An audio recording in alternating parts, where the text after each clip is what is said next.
他是真正意义上奉行了天子守国门，君王死社稷的明朝皇帝。上位时勤于政事，虽然有挽救之心，但没挽救大明之力。他就是崇祯皇帝朱由检。朱由检，明朝第16位皇帝，也是明朝作为全国统一政权的最后一位皇帝。明光宗朱常洛第5个儿子，明熹宗朱由校的异母弟朱常洛，就是在位1个月就死掉的皇帝。既然说到在位最短的皇帝，那就要说说在位最长的明朝皇帝万历了。万历皇帝朱翊钧10岁登基，在位48年之久。崇祯皇帝的哥哥天启皇帝朱由校就是那位木匠皇帝。虽然木匠活干得好，但对国家来说，要个会做木匠不会当皇帝的人有什么用？天启年间宦官当政，民不聊生。到崇祯皇帝继位的时候，明朝已经在死亡的边缘了。但从历史看来，明朝的灭亡是一步步累积的结果，都怪宪宗朱见深当初没有把女真族清除干净。当然，这只是句玩笑话。以明朝后期几个皇帝的操作看来，就算没有后金，明朝内部的农民起义都能把明朝粉碎。我们说回这期的主角崇祯皇帝。公元1627年9月，天启皇帝驾崩，由于没有子嗣，就由朱由检继承皇位。这个时候的朱由检也才17岁。他上位的第一件事就是干掉魏忠贤。魏忠贤本来是市井无赖，后来混不下去了，自己动手入了宫。后来得到天启皇帝宠幸后，出任司领秉笔太监，排除异己，擅权专政。在最厉害的时候，民间给魏忠贤的评价是只知有忠贤而不知有皇上。虽然魏忠贤干了不少坏事，但他也为明廷赚了不少银子，这才让明廷后期有钱买大炮，有钱发军饷。这是一方面，但还有另一方面，搜刮完百姓钱财了，百姓怎么过？就只能站起来反抗，所以明朝才会被迫2线作战。说到底还是国家穷，国家要是富的话，国家有钱打仗了，百姓吃得起饭了，又怎么会起兵造反？国家又怎么会2线作战？同时，魏忠贤还威胁到了崇祯皇帝。天启皇帝驾崩后，也是魏忠贤的势力达到顶峰的时候。如果魏忠贤不是太监的话，说不定他还真的直接上位自己当皇帝了。但他是一个阉人，就算当上皇帝，也会被天下所耻笑。而崇祯皇帝作为一个藩王，在宫内根本没有自己的势力，皇宫内全是魏忠贤的人。当时的魏忠贤只要想杀掉朱由检，再找个人继位都行，但他没有那么做，可能想着一个10几岁的小不会对自己造成很大威胁，而朱由检只有杀了魏忠贤，才能建立自己的威信，才能保证阉党一伙不会在失去魏忠贤的控制后造反。只有杀了魏忠贤，他才能真正的将天下掌握在自己手中。就如同严嵩一党在嘉靖时期一样，就是因为严嵩失去了对阉党的控制权，才让严世蕃敢和嘉靖帝对半分收上来的钱，这才让嘉靖帝想动手干掉阉党。本来就都该是我的钱，给你一部分就已经很好了，你还想和我对半分，那不是不把我放在眼里？但崇祯皇帝没想到的是，自称清流的东林党比阉党更坏。在崇祯朝之前，有想法敢作为的东林党人基本都被阉党给祸害完了，剩下的那些都是个只会高谈阔论，完全没有改革朝政的能力和勇气。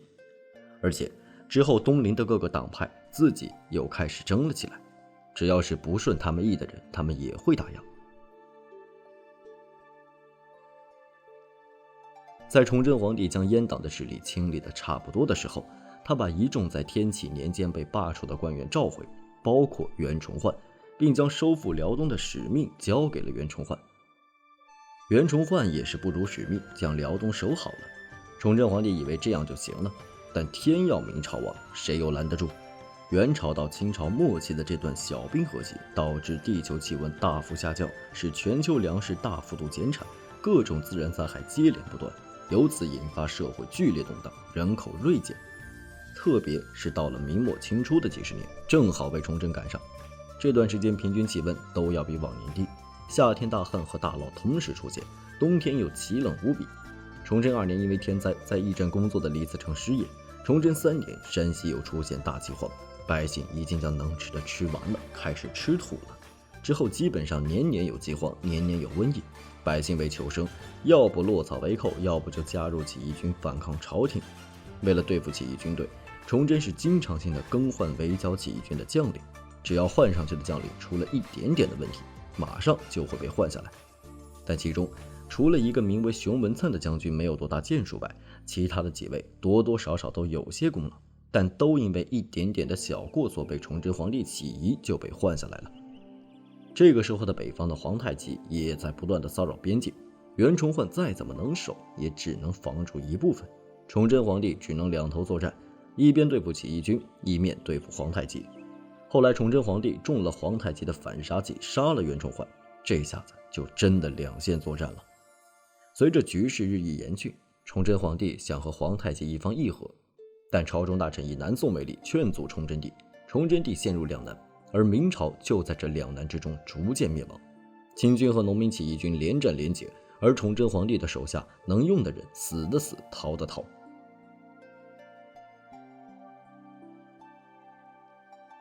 公元1643年，崇祯17年3月，闯王李自成的农民起义军包围北京城。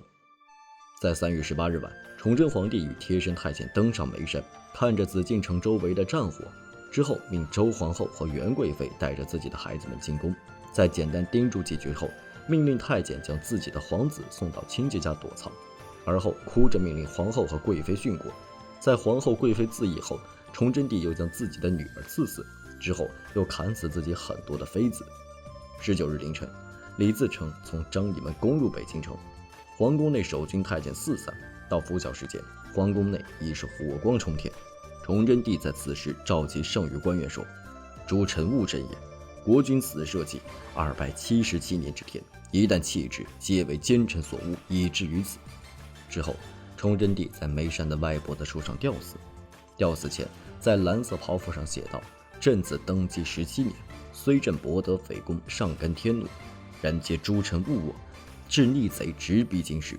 朕死无面目见祖宗于地下，自取冠冕，以发覆灭，任贼分裂阵势，误伤百姓一人。”自此，大一统的明朝北方政权灭亡之后，福王朱由崧在南京建立南明政权。